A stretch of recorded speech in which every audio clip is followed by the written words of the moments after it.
تعظیم کر رہا ہے، سجدہ عبادت کر رہا ہے، بس ہم اس کو کافر کہیں گے، مشرک کہیں گے؟ ایسا نہیں، آپ کو پہلے معلوم کرنا ہوگا۔ اگر آپ اس تقسیم کو نظر انداز کر دیں گے تو کائنات میں کوئی بھی شرک سے نہیں بچ سکے گا، ہر مسلمان مشرک ہو جائے گا۔ کیسے؟ ایک جگہ جمعے کی نماز ختم ہوئی، ایک آدمی کھڑا ہو گیا، کہنے لگا سب کلمہ پڑھو لا الہ الا اللہ محمد رسول اللہ، اس لیے کہ تم سب مشرک ہو گئے۔ لوگوں نے کہا لا حول ولا قوت، اللہ کی بارگاہ میں سجدہ کرتے مشرک ہو گئے، کم وقت یہ کیا کہہ رہا ہے؟ کہنے لگا میں نے یہ دیکھا کہ امام صاحب قبلے کی دیوار کو سجدہ کر رہے تھے، پچھلے والی صف امام کو سجدہ کر رہی تھی، سیکنڈ صف پہلی کو، تیسری دوسری کو، چوتھی تیسری کو، ایک دوسرے کو سجدہ کر رہے تھے، تم سب کافر ہو گئے، مشرک ہو گئے، کلمہ پڑھو کلمہ پڑھو۔ لوگوں نے کہا بے وقوف انسان، ہم بظاہر ایک دوسرے کے سامنے جھکے ہوئے تھے لیکن اصل نیت تو اللہ کو سجدہ کرنے کی تھی نا۔ معلوم ہوا نیت کا اعتبار ہے، جھکنے کا نہیں۔ اگر جھکنے کا اعتبار ہو تو گھر کی عورت کو دیکھیے گا کبھی جوتی تلاش کرنے کے لیے بستر کے نیچے جھکتی ہے، جیسے جھکے کہ آپ بولے مشرکہ ہو گئے کمبخت، کیونکہ جھک گئی بستر کے سامنے۔ گاڑی ٹھیک کرنے والے کے پاس گئے، وہ جھکا ہوا ہے، کارپینٹر نیچے کہا گئے مشرک ہو گیا، کیوں تم جھکے ہوئے تھے؟ ارے بھائی خالی جھکنے سے کوئی ہو جاتا ہے؟ نیت درکار ہے۔ نیت اگر آپ نہ مانیں گے تو کوئی مسجد کے اندر شرک سے نہیں بچے گا۔ جب نیت ہی اصل ہوئی، اب میں آپ سے پوچھتا ہوں کہ جو شخص صاحب مدار کے سامنے بالفرض اگر جھکا بھی ہوا ہے تو اس کی نیت پر مطلع ہونے کے لیے آپ کے پاس کیا پیمانہ ہے؟ بتائیے۔ نبی کے لیے تو آپ کہیں کہ نبی کو دیوار کے پیچھے کا بھی علم نہیں ہے، اور خود آپ کسی شخص کو جھکا ہوا دیکھیں تو آپ یہ تصور کریں کہ ضرور اس کی نیت عبادت کی ہے۔ سبحان اللہ، نبی کے لیے تو دیوار کے پیچھے کا علم نہ مانا جائے، اور اپنے لیے ماشاءاللہ اتنی وسعت علمی کہ کسی کے قلب میں جھانک کر آپ نے دیکھ لیا کہ کس نیت سے سجدہ کر رہا ہے۔ انتہائی غلط چیز ہے، بالکل غلط۔ میں الحمدللہ جہاں جمعے کی نماز پڑھاتا ہوں میرے بیان اکثر اصلاحی ہوتے ہیں، تو میرے پیچھے بہت سارے لوگ نماز آ کے پڑھتے ہیں۔ اب میں نے ایک دفعہ یہ کہا کہ بھائی بالفرض اگر استمداد کا قائل مشرک ہے، نبی کریم کے لیے علم غیب کو ماننے والا مشرک ہے، میرے پاس کے دلائل ہیں قرآن سے حدیث سے، میں سنی سنائی بات کرتا ہی نہیں ہوں۔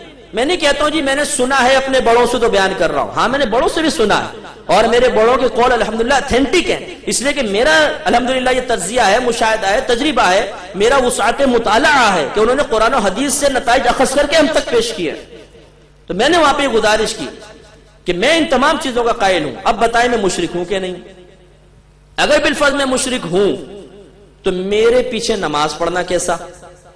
اگر آپ میرے پیچھے کھڑے ہو کے نماز پڑھ رہے ہیں تو مجھے مشرک سمجھ کے پڑھ رہے ہیں یا مسلمان؟ اگر مشرک سمجھ کے پڑھ رہے ہیں تو مشرک کے پیچھے نماز پڑھنا کفر، اور اگر مسلمان سمجھ کے نماز پڑھ رہے ہیں تو مشرک کو مسلمان سمجھنا کفر۔ دونوں صورتوں میں کوئی نہیں بچ سکتا۔ تو اب جو لوگ تھے وہ کوئی ادھر دیکھے کوئی ادھر دیکھے، اور وہ تو حقیقت میں آپ کو بتاتا ہوں کہ صرف یہ سنی سنائی باتیں ہوتی ہیں، غلط فہمیاں ہوتی ہیں، انہیں زبان سے ادا کر دیا جاتا ہے۔ جب اس کی حقیقت پر غور و تفکر کیا جاتا ہے تو پردے کھلتے چلے جاتے ہیں کہ ہم آپس میں بہت زیادہ غلط فہمیوں کا شکار ہیں، انتشار کا شکار ہیں۔ مسلمان مشرک نہیں ہے، سمجھنے کی ضرورت ہے۔ ہاں جو غلط ہے وہ غلط ہے، اسے کبھی کوئی صحیح نہیں کہے گا۔ میں نہیں کہوں گا کہ مزار پہ ہونے والی ہر چیز صحیح ہے، عرسوں کے اندر ہونے والی ہر چیز صحیح ہے، ڈھول ڈھمکا، ناچنا گانا، عورتوں مردوں کا اختلاط، یہ گندی حرکات ہمارے بزرگان دین نے بالکل نہیں کی، ان کو منع فرمایا۔ اگر کوئی مزار پہ کر رہا ہے تو غلط کر رہا ہے۔ اسی طرح اگر کوئی امداد وغیرہ میں کسی بھی مسئلے میں خلاف شرع کام کرے گا اس کی بالکل حوصلہ افزائی نہیں ہوگی، لیکن جو قرآن و حدیث سے بات ثابت ہے، کوئی عمل کوئی دعوت شرعیہ کے مطابق ہے، اس کو غلط نہ کہیے۔ سوچے سمجھے بغیر اگر آپ کہیں گے تو خود بھی پھر آپ نہیں بچ سکیں گے۔ اب آخری بات بس اس میں عرض کر کے آگے چلتا ہوں، اسی میں ایک بدعت کا مسئلہ بھی ہے کہ جی میلاد منانا بدعت ہے، 11ویں منانا بدعت ہے، تیجا 40واں سب بدعت ہے۔ واٹ از بدعت؟ بدعت کہتے ہیں نئی چیز کو۔ اس کی تعریفیں آپ کو مختلف ملیں گی، لیکن میں وہ آپ کو تعریف بتا رہا ہوں جو واقعی یہ تعریف اتھینٹک ہے اور ماننی چاہیے۔ نبی کریم صلی اللہ علیہ وسلم کے دور مبارکہ کے بعد دین میں یا دنیا میں جو بھی نیا کام پیدا ہوا اس کا نام بدعت ہوتا ہے، اور ہر بدعت بری نہیں ہوتی۔ اگر نبی کریم کے زمانے اقدس کے بعد کوئی کام نیا پیدا ہوا چاہے دین میں دنیا میں اور قرآن و حدیث کے خلاف ہے تو وہ بدعت سیئہ کہلائے گا، بری بدعت، اور یہ جہنم میں ہے۔ کلو بدعت ضلالہ جو سرکار نے فرمایا کہ ہر بدعت گمراہی ہے، اس سے مراد یہ والی بدعتیں ہیں۔ اور اگر کوئی کام ایسا ہوا کہ اللہ کے نبی نے نہیں کیا لیکن وہ کام بعد میں پیدا ہوا اور دین کی تقویت کے لیے ہے، فائدے مند ہے، مسلمان اس سے اچھا سمجھ رہے ہیں، تو یہ ہے بدعت حسنہ، اس کو اچھی بدعت کہتے ہیں۔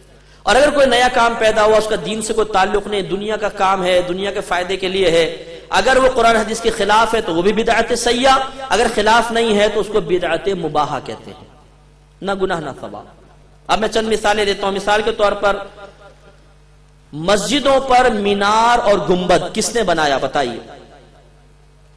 سب بناتے ہیں نا؟ امام صاحب کو تنخواہ دیں گے تھوڑی سی، لیکن مینار کے اوپر لاکھوں روپے خرچ کرتے ہیں، لاکھوں روپے کا سریہ لگاتے ہیں، حالانکہ یہ کوئی سنت نہیں ہے بنانا، نبی کریم نے نہیں بنایا، صحابہ کرام نے نہیں بنایا، یہ تو بعد میں فقہائے اسلام نے اس کی اجازت دی، اس لیے کہ لوگوں کے گھر پکے بننا شروع ہوئے، مسجد میں اور گھر میں امتیاز ختم ہو گیا، مسافر آتے تھے انہیں پتہ نہیں چلتا تھا مسجد کہاں ہے، تو پھر کہا بھی کوئی مابہل امتیاز ہونا چاہیے، کچھ نہ کچھ مسجد میں اور گھروں میں فرق ہونا چاہیے، تو کیا کریں، چلو جی گنبد اور مینار بنا دیں، تو گنبد اور مینار شروع ہو گئے۔ اب بتائیے اگر یہ بدعت ہے تو ہر مکتبہ فکر کی مسجد پہ گنبد اور مینار نظر آئے گا، وہاں جا کے بدعت کا فتویٰ کیوں دم توڑ دیتا ہے؟ محراب نبی کریم کے دور میں نہیں تھی، سیدھی دیوار ہوا کرتی تھی، بالکل سیدھی دیوار، صحابہ کرام کے دور میں سیدھی دیوار ہے، یہ تو تبع تابعین کے دور میں جا کے کہیں محراب بننا شروع ہوئی۔ محراب کیوں بناتے ہیں؟ ہر مسجد میں محراب آپ کو نظر آئے گی، کسی بھی مکتبہ فکر کی محراب نظر آئے گی۔ کیوں؟ جماعت کے لیے ٹائم فکس کرنا، ظہر اتنے بجے ہوگی، عصر اتنے بجے ہوگی، مغرب اتنے بجے ہوگی، عشاء اتنے بجے ہوگی، نہ سرکار نے کبھی فکس کیا نہ صحابہ کرام نے، جب جمع ہو گئے نماز پڑھا دی، کوئی ٹائم فکس نہیں ہوتا تھا۔ آج ہر مکتبہ فکر کی مسجد کے اندر جماعت کا ٹائم فکس ہے، اتنے بجے ہوگی، اتنے باقاعدہ اعلان کرتے ہیں، یہ بدعت نظر کیوں نہیں آتی؟ تو معلوم ہوا ہر بدعت بری نہیں ہے۔ پھر قرآن کے آپ دیکھ لیں، اعراب زبردیر پیش، صحابہ کرام کے دور میں شاید آپ کے لیے نئی بات ہو کہ قرآن پہ نقطے تک نہیں تھے، بغیر نقطوں کے تھا، زبردیر پیشی نقطے بھی غائب تھے، ان کو اللہ نے اتنا فہم عطا فرمایا تھا کہ وہ پڑھتے تھے تو خود بخود نقطے لگاتے چلے جاتے تھے، ایسا زبردست مطلب ان کا فہم تھا، حافظہ زبردست تھا، نقطے نہیں تھے، بعد میں نقطے لگنا شروع ہوئے، پھر زبر زیر پیش، رکوع کے نشانات، وقف کے نشانات، پھر منازل مقرر کرنا، یہ سب بعد کے ہے۔ حجاج بن یوسف ظالم بادشاہ تھا، اس نے تمام کام کیا تھا، کیا یہ بدعت نہیں ہے؟ اگر ہے تو پھر کیوں ہوتا ہے؟ اب یہ دیکھیں کہ یہ بہت سی میں نے مثالیں دی کہ ہر شخص اس کو کر رہا ہے، اور حالانکہ سب بدعتیں ہیں، لیکن کوئی بدعت حسنہ ہے۔ بری بدعت کی مثال آپ دیکھیں، اور اس سے یہ بھی ثابت ہوگا کہ نبی کریم کے دور کے بعد ہی بدعت کا آغاز ہوا۔ سیدہ عائشہ صدیقہ رضی اللہ تعالیٰ عنہ فرماتی ہیں کہ لوگوں میں نبی کریم کے وصال مبارکہ کے بعد جو سب سے پہلی بدعت ظاہر ہوئی وہ پیٹ بھر کر کھانا ہے۔ یہ آپ کا الفاظ ہے کہ وہ پہلی بدعت جو نبی کریم کے بعد ظاہر ہوئی، پیٹ بھر کے کھانا ہے۔ اب